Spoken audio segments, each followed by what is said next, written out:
um candidato para o cargo.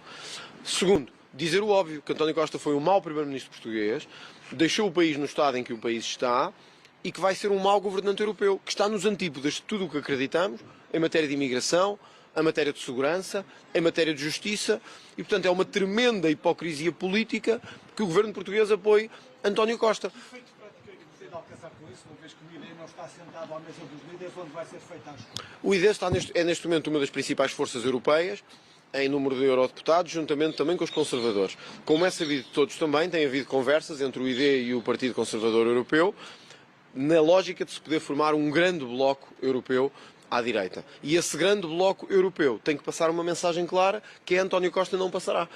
E isso tem que ser dito aqui em Bruxelas, tem que ser dito em todas as instâncias europeias. O que não é bom para Portugal não pode ser bom para a Europa. É isso que eu espero que hoje os europeus possam ouvir. Que não tenha efeitos práticos e que seja apenas uma tomada de posição. Eu espero que a partir de hoje, se a senhora Marine Le Pen, o Sr. Salvini, o Geert Wilders, se depois a senhora Giorgia Meloni e outros se levantarem, e o Santiago Abascal em Espanha, se levantarem para dizer que António Costa não é um bom candidato ao Conselho Europeu, isso terá que ter algum impacto nos povos europeus e terá que ter algum impacto nessa escolha, porque estamos a falar de alguns dos líderes mais populares da Europa, com maior expressão política na Europa e onde temos que dizer a verdade. Não é por ser português que se passa a ser um bom governante. José Sócrates também é português e eu não o escolheria para ser governante europeu.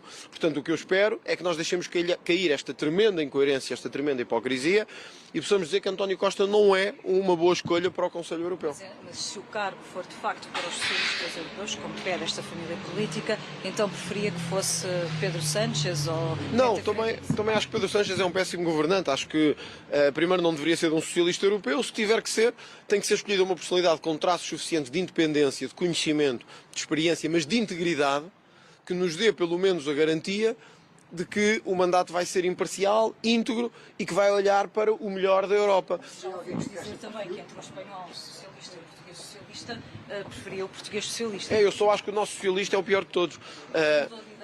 Não acho que o nosso é pior que todos, face aos que estão em análise. Portanto, não, já disse que o socialista... Não. Se fosse, tivessem em condições de igualdade, só que não estão. Este socialista é pior do que os outros.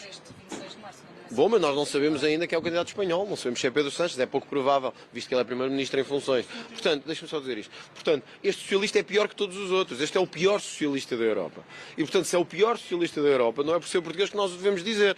Quem eu acho que devia estar a dar explicações hoje era só o primeiro-ministro Luís Montenegro. Porque é que achou que António Costa não servia para governar? Porque é que achou que se devia pôr fim ao governo de António Costa, mas agora subitamente disse que o governo de António Costa caiu de podre por dentro e agora acha que António Costa pode ser um bom governante europeu. Esta é a hipocrisia de um primeiro-ministro e é isso que eu espero que Luís Montenegro possa pelo menos clarificar ou voltar atrás, porque eu ainda tenho esperança que Luís Montenegro volte atrás, porque António Costa, precisamente, é tudo o que a direita não defende em matéria, sublinho novamente, de imigração descontrolada, de combate à corrupção, de segurança e de controle de fronteiras. Portanto, apoiar António Costa é um contrassenso absoluto por parte da direita portuguesa. Se Luís Montenegro insistir em fazê-lo, é só mais uma incoerência às muitas que já tem feito. O senhor escreve aos outros líderes do ID, diz que Portugal vive uma crise migratória.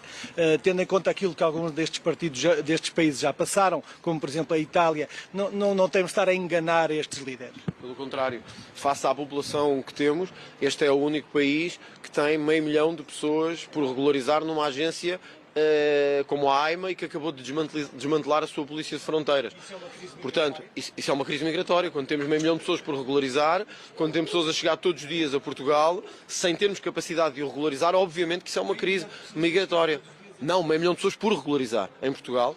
Quando chegam todos os dias pessoas a Portugal, se isso não é uma crise migratória, isso é que é enganar os portugueses. Não, é uma crise migratória, porque a nossa imigração está descontrolada e a partir do momento em que há uma agência que é montada para regular a imigração e ela própria assume que já não o consegue fazer e deixa 500 mil de pessoas à espera de serem regularizados, então isto é uma crise migratória. O que é que António Costa vai fazer sobre isso? Tenho a certeza, em Portugal, em França, em Espanha, em Itália e na Grécia, vai continuar a dizer venham de todas as partes do mundo, continuem a chegar às praias europeias, aos portos europeus, aos aeroportos europeus, quando toda a gente sabe que a Europa tem que pôr limites à sua imigração. Ora, se António Costa não acredita nisto em Portugal, vai acreditar agora que tem que se controlar a imigração. Mas já vimos também o cabeça de lista do Chega às Europeias defender António Costa. Não, António Teixeira Correia disse que António Costa encaixava no perfil porque era Primeiro-Ministro. Ou seja, o Primeiro-Ministro pode ser candidato a Presidente do Conselho Europeu. Cabe-nos a nós agora dizer se ele é um bom candidato ou mau. Na nossa perspectiva, Um pouco mais longe do que isso. na nossa perspectiva, é um mau candidato ao Conselho Europeu. E volto a sublinhar, é um mau candidato porque defende tudo o que nós não defendemos.